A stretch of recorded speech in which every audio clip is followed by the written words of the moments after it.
May മാസം mental health awareness മന്താണ്.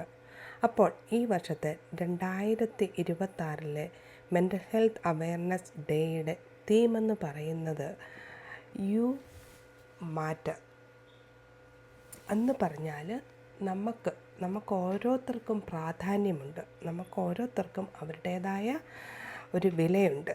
അത് നമുക്ക് ആ വില മനസ്സിലാക്കാൻ വേണ്ടി നമുക്ക് മാനസിക ആരോഗ്യം, നമ്മുടെ മെൻ്റൽ ഹെൽത്ത് ഇറ്റ് മാറ്റേഴ്സ്. അപ്പം മാനസിക ആരോഗ്യം ശാരീരിക ആരോഗ്യത്തെ പോലെ തന്നെ വളരെ പ്രധാനമാണ്.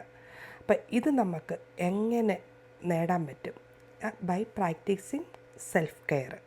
അപ്പോൾ ആ സെൽഫ് കെയറിൽ, അതായത് നമ്മൾ ഒരു റിലേഷൻഷിപ്പിലാണ്, ആരെങ്കിലും ആയിക്കോട്ടെ, ഫാമിലി ആയിക്കോട്ടെ, ഫ്രണ്ട് ആയിക്കോട്ടെ, ഹസ്ബൻഡ് ആയിക്കോട്ടെ, ആ റിലേഷൻഷിപ്പിൽ നമുക്ക് ഫുൾ ടോക്സിക്കാണ് എന്ന് ഉണ്ടെങ്കിൽ നമുക്ക് ഫുൾ സ്റ്റോപ്പ് ഇടേണ്ട സമയത്ത് അതിൽ ഫുൾ സ്റ്റോപ്പ് ഇടണം. അത് കഴിഞ്ഞിട്ട് നമ്മളിൽ തന്നെ കോൺസെൻട്രേറ്റ് ചെയ്യണം. നമുക്ക് നമ്മുടെ മെൻ്റൽ ഹെൽത്ത് എങ്ങനെ ബെറ്റർ ആക്കാം എന്നതിൽ നമ്മൾ കോൺസെൻട്രേറ്റ് ചെയ്യണം.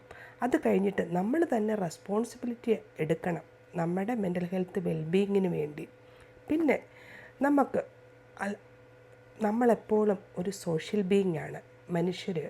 അപ്പം നമുക്ക് മറ്റുള്ളവരുടെ ഒരു സപ്പോർട്ട് ആവശ്യമുണ്ട്. അപ്പം നമ്മൾക്ക് പറ്റിയ വയസ്സായിട്ടുള്ള റിലേഷൻസ് കീപ്പ് ചെയ്യാൻ നോക്കണം. അതുപോലെ തന്നെ ഈ മെൻ്റൽ ഹെൽത്തിൻ്റെ തീം ആണ് മോർ ഗുഡ് ഡേയ്സ് ടുഗദർ. അതെ, കൂടുതൽ നല്ല ദിവസങ്ങൾ. അതെ, നമ്മൾ ഓരോരുത്തരും മനുഷ്യർ സോഷ്യൽ ബീയിങ് ആണ്.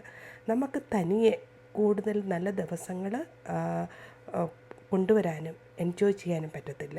അതിന് നമ്മൾക്കെപ്പോഴും ഒരു സോഷ്യൽ ഗ്യാതറിങ്ങിൻ്റെയും സോഷ്യൽ ടുഗദറിൻ്റെയും ആവശ്യമുണ്ട്. അപ്പം ഞങ്ങൾക്ക് സമയം കിട്ടുമ്പോൾ ഫാമിലിയായിട്ടും ഫ്രണ്ട്സിനോട് കൂടെയും ഞങ്ങൾ സോഷ്യൽ ഗ്യാതറിംഗ് ആയിട്ടും അതുപോലെ തന്നെ ഇതുപോലെ ഓരോ സ്ഥലങ്ങൾ കാണാനായിട്ടും ഒക്കെ പോകാറുണ്ട്. അപ്പം ഞാൻ നിങ്ങളെ കാണിക്കുന്നത് ഇത് ഡാലസിൽ ഉള്ളവർക്ക് എല്ലാവർക്കും വളരെ എളുപ്പത്തിൽ പോകാവുന്ന ഒരു പാർക്കാണ് ടെഡി ബിയർ പാർക്ക്. വളരെ മനോഹരമായ ഒരു സ്ഥലമാണിത്. ഇവിടെ നമുക്ക് നല്ല പ്രകൃതി സൗന്ദര്യവുമുണ്ട്. അതുപോലെ തന്നെ ചെറിയ വെള്ളച്ചാട്ടങ്ങൾ അങ്ങനെയുണ്ട്. അതുപോലെ ഇതിൻ്റെ തീരത്തൊക്കെ വലിയ നല്ല വീടുകളൊക്കെയുണ്ട്. അപ്പം ഒരു ഫാമിലിയായിട്ടൊക്കെ പോയി എൻജോയ് ചെയ്യാൻ പറ്റിയ ഒരു സ്ഥലമാണിത്. ഇത് ടെഡി ബിയർ പാർക്ക് എന്നാണ് ഇതിൻ്റെ പേര്. ഇത് ഡാലസിലുള്ള ഒരു പാർക്കാണ്.